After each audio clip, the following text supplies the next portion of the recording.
ಅನುದಿನದ ಆಹಾರ ಮೇ 11 ಸೋಮವಾರ. ಪಾಪಕ್ಕೆ ಸಾಯುವ ಮೂಲಕ ಜಯ. 1 ಕೊರಿಂಥ 15ನೇ ಅಧ್ಯಾಯ 55 ಮತ್ತು 57ನೇ ವಚನ. ಮರಣವೇ ನಿನ್ನ ಜಯವೆಲ್ಲಿ? ಮರಣವೇ ನಿನ್ನ ವಿಷದ ಕೊಂಡಿ ಎಲ್ಲಿ?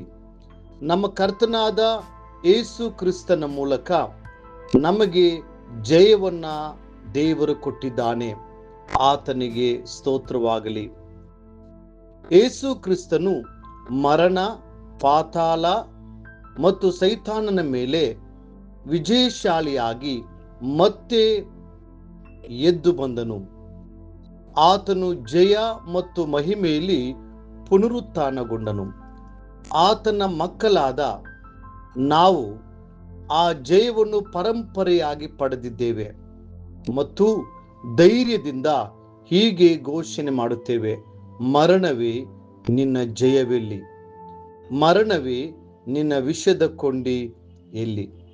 ಯೇಸು ಮರಣ ಹೊಂದಿದನು, ಹೂಣಲ್ಪಟ್ಟನು ಮತ್ತು ಪುನರುತ್ಥಾನ ಹೊಂದಿದನು ಎಂಬ ಸತ್ಯವು ಒಂದು ಚಾರಿತ್ರಿಕ ಸತ್ಯವಾಗಿದೆ. ಇದನ್ನ ಯಾರು ನಿರಾಕರಿಸಲಾರರು. ಆದರೆ ಇದನ್ನು ಕೇವಲ ಇತಿಹಾಸವೆಂದು ನಾವು ಪರಿಗಣಿಸಿದರೆ ಅದರಿಂದ ನಮಗೆ ಯಾವುದೇ ಪ್ರಯೋಜನವಿಲ್ಲ.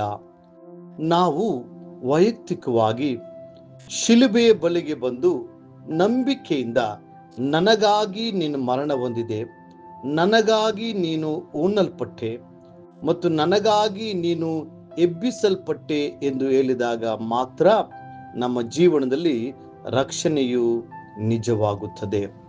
ಆದರೆ ವಿಜಯಶಾಲಿಯಾದ ಜೀವನವನ್ನ ಹೊಂದಿಕೊಳ್ಳಲು ಒಂದು ಪ್ರಾಮುಖ್ಯವಾದ ಹಂತವನ್ನ ತೆಗೆದುಕೊಳ್ಳಬೇಕಾಗಿದೆ. ಅದು ನಮ್ಮ ಸಮರ್ಪಣೆಯಾಗಿದೆ. ಅದೇನೆಂದರೆ, ನಾನು ಕ್ರಿಸ್ತನೊಂದಿಗೆ ಶಿಲುಬೆಗೆ ಹಾಕಲ್ಪಟ್ಟಿದ್ದೇನೆ, ನಾನು ಕ್ರಿಸ್ತನೊಂದಿಗೆ ಹೂಣಲ್ಪಟ್ಟಿದ್ದೇನೆ. ಆತನ ಪುನರುತ್ಥಾನದ ಶಕ್ತಿಯ ಮೂಲಕ ನಾನು ಜಯದ ಜೀವನವನ್ನ ನಡೆಸುತ್ತೇನೆ.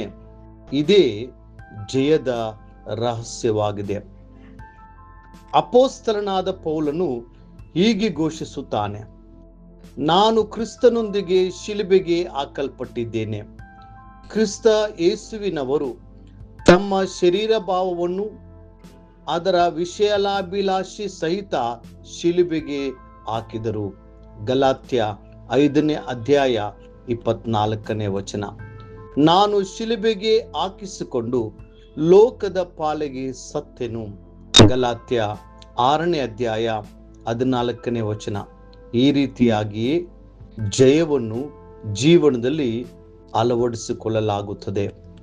ಕ್ರಿಸ್ತನೊಂದಿಗೆ ಶಿಲುಬೆಗೆ ಹಾಕಲ್ಪಟ್ಟವನಾಗಿ ಬದುಕುವುದು ಎಂದರೆ ಪಾಪ ಮತ್ತು ಪ್ರಲೋಭನೆಗಳು ನಿಮ್ಮ ಮೇಲೆ ಆಳ್ವಿಕೆ ಮಾಡಲು ಸಾಧ್ಯವಿಲ್ಲ ಎಂಬ ಭರವಸೆಯೊಂದಿಗೆ ದೃಢವಾಗಿ ನಿಲ್ಲುವುದು.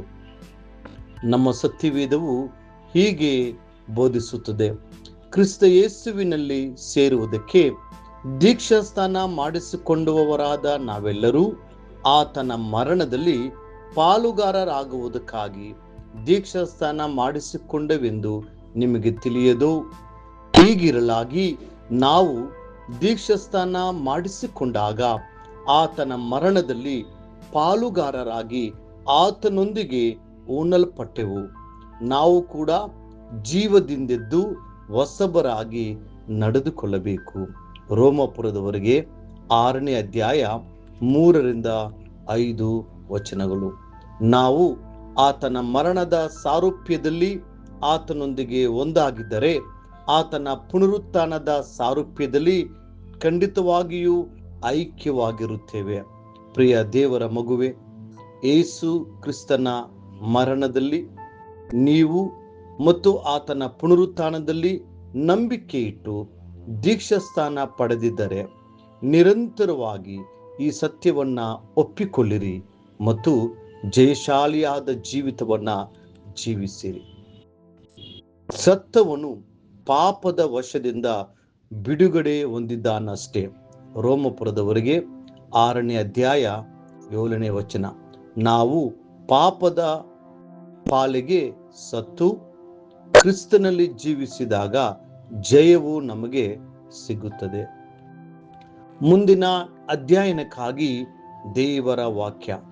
ಹೇಗೆಂದರೆ, ನಾವು ಆತನ ಮರಣಕ್ಕೆ ಸದೃಶ್ಯವಾದ ಮರಣವನ್ನ ಹೊಂದಿ ಆತನಲ್ಲಿ ಐಕ್ಯವಾಗಿದ್ದರೆ ಆತನ ಪುನರುತ್ಥಾನಕ್ಕೆ ಸದೃಶ್ಯವಾದ ಪುನರುತ್ಥಾನವನ್ನು ಹೊಂದಿ ಆತನಲ್ಲಿ ಐಕ್ಯವಾಗುವೆವು.